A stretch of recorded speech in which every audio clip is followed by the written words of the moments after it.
I wish I could say I saw it coming, that I recognized the warning signs and was wise enough to steer clear the disaster that was Sophia before she turned my life upside down. But I didn't. I walked into that marriage with blind optimism, convinced I was making the best decision of my life. And maybe that's the real tragedy.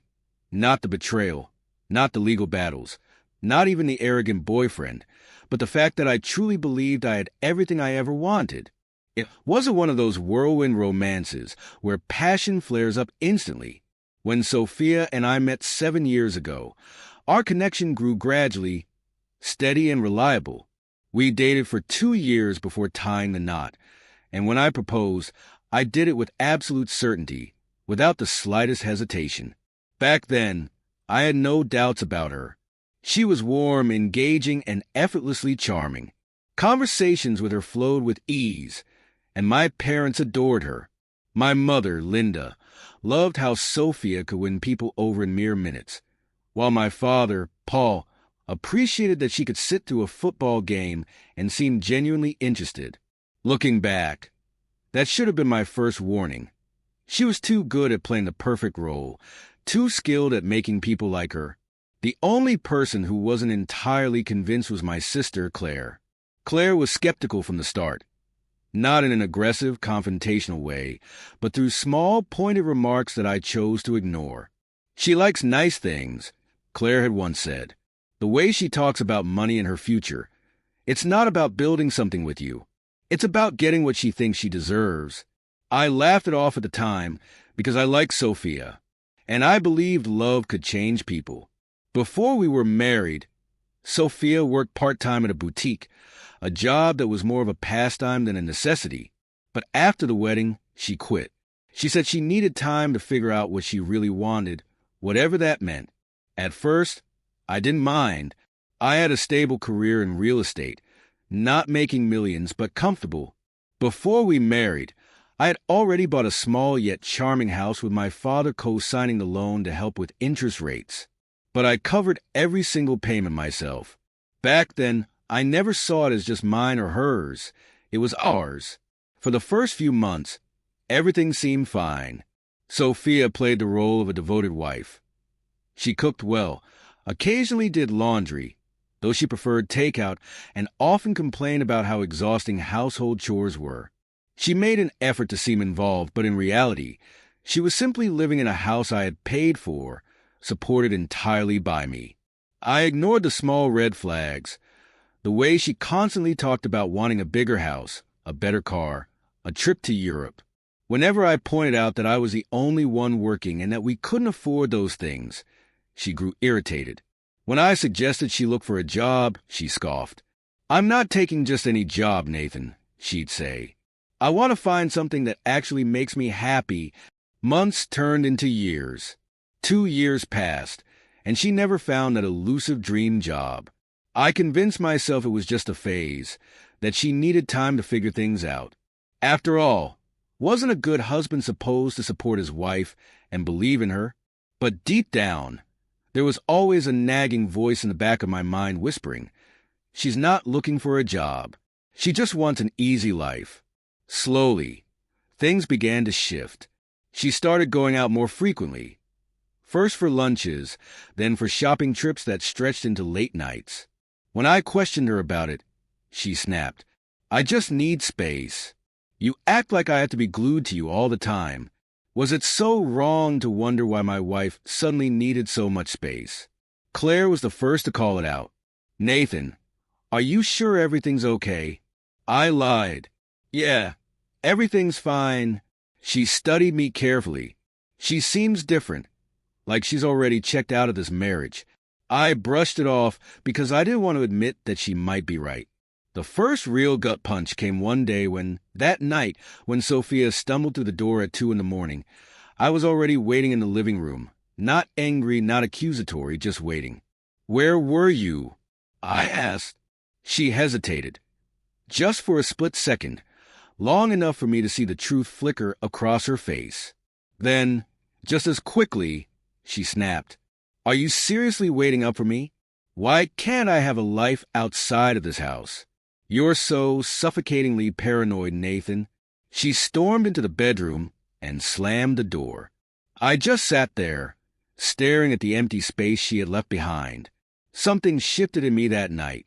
I had been sleepwalking through my own marriage, but now I was wide awake. And yet, by morning, she kissed my cheek like nothing had happened. No apology, no explanation.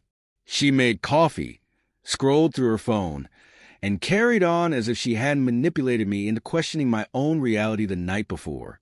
And I let it go. That was my biggest mistake.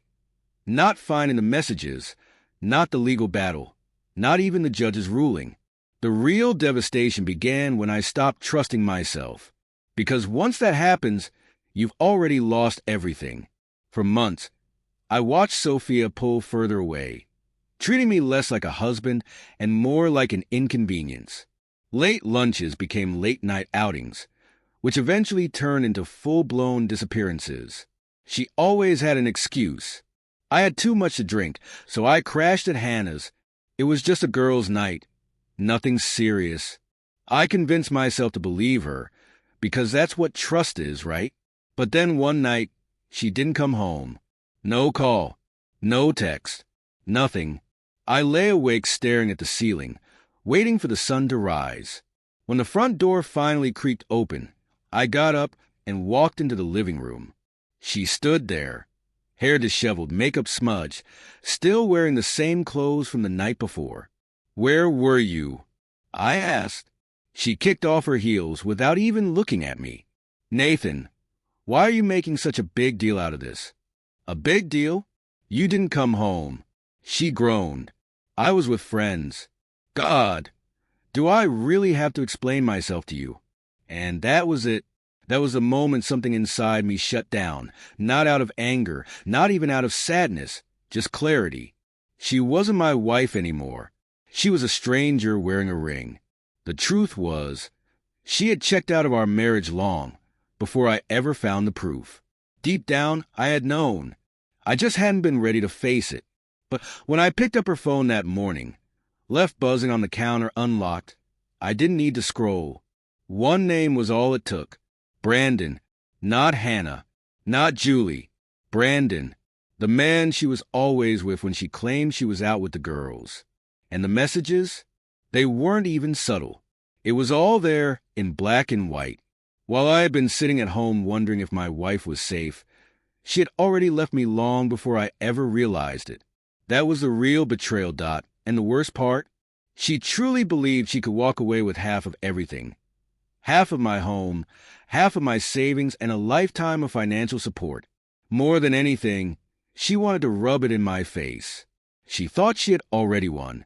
Then the evidence was presented. The mortgage documents. Proof that I had purchased the property before our marriage. Statements confirming every payment had come from my personal account, not a joint one. The judge's face remained impassive as he reviewed the paperwork. But I knew what was coming next. The judge nodded, confirming that premarital assets were exempt from division. Then came the savings account records. Clear evidence that I had funded everything while Sophia had withdrawn money without ever contributing. Brandon's smug expression faded. And then, the final piece, the messages. A thick stack of printed text was handed to the judge by Jacob. In them, Brandon openly bragged about their scheme, mocking the legal system and gloating about how they planned to take everything. The judge's expression darkened as he turned to Sophia and her attorney, Mrs. Reynolds. "Are you aware of these messages?" he asked, his tone sharp. Sophia stiffened. I didn't know, Your Honor," but it was too late.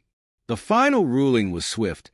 No money from my accounts, no claim to my house, and only a minimal, temporary spousal support, far less than she had anticipated.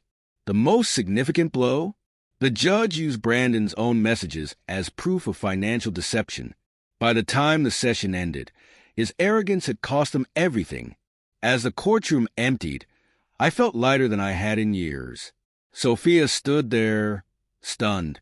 As I passed by, Brandon's face twisted in rage. "This isn't over," he spat. I smiled. "No, Brandon, this is over. For you." And with that, I walked away, free at last. The morning of the final hearing, I woke up with a sense of peace I hadn't felt in months. Not because I knew the outcome, but because this was the last step. After today, there would be no more legal battles. No more Sophia and Brandon trying to milk me dry.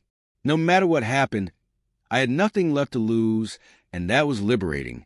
When I arrived at the courthouse, I immediately saw them. Sophia stood beside Brandon, who clutched a folder like it was his golden ticket. As I walked past, he smirked. "Hope you're ready to pay up, champ." I didn't acknowledge him.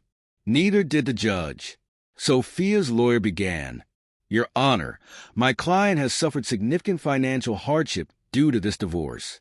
She sacrificed her career to support the marriage and is entitled to a fair division of assets." I almost laughed. "Sacrificed her career?" Jacob rose. "Your Honor, we have documented proof that the petitioner was unemployed before and throughout the marriage. Additionally, we have financial statements confirming my client single-handedly covered all household expenses, including mortgage and utilities." The judge reviewed the documents. "No financial contribution?" he asked. Sophia avoided my gaze. The judge turned to her lawyer. "Do you have any records proving she contributed financially?" A long silence. Then Sophia swallowed hard. "I helped in other ways." The judge remained unmoved. Then Jacob played his final card. "Your Honor, we also have evidence that the petitioner has been cohabiting with another man, Brandon Carter, since leaving the marital home." Sophia's mouth parted. "I have the right to move on," she stammered. The judge nodded. "Of course. However, if you are living with a partner who provides financial support, it affects your request for spousal maintenance." Translation: Brandon was supposed to be supporting her, not me. Then came the final blow. The judge read Brandon's messages aloud. "Thanks for setting us up, Sophia. Hope you brought your checkbook, man. You're such a sucker." Sophia went pale. The judge turned to her lawyer. "Were you aware Mr. Carter was making these statements regarding your client's divorce case?" "No, Your Honor." And just like that, the ruling was delivered. No division of assets, no hefty settlement, and drastically reduced spousal support. I exhaled deeply. It was over.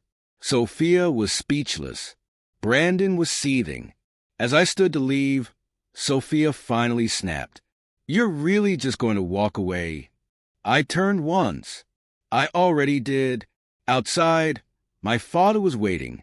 He smiled proudly. "You did it, son."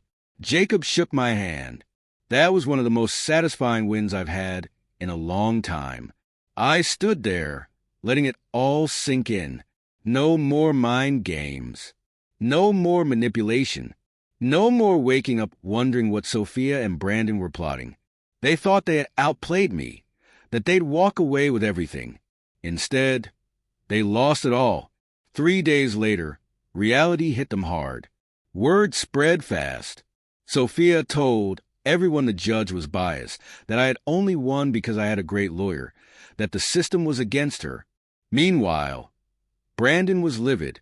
He had quit his job, assuming they were set for life. They weren't. A week later, I got a message from my sister, Claire. "Take a look at this." A screenshot popped up. A mutual acquaintance had spotted Sophia, waiting tables at a diner. The same woman who once sneered when I suggested she get a job. The same woman who swore she'd never lower herself to that level.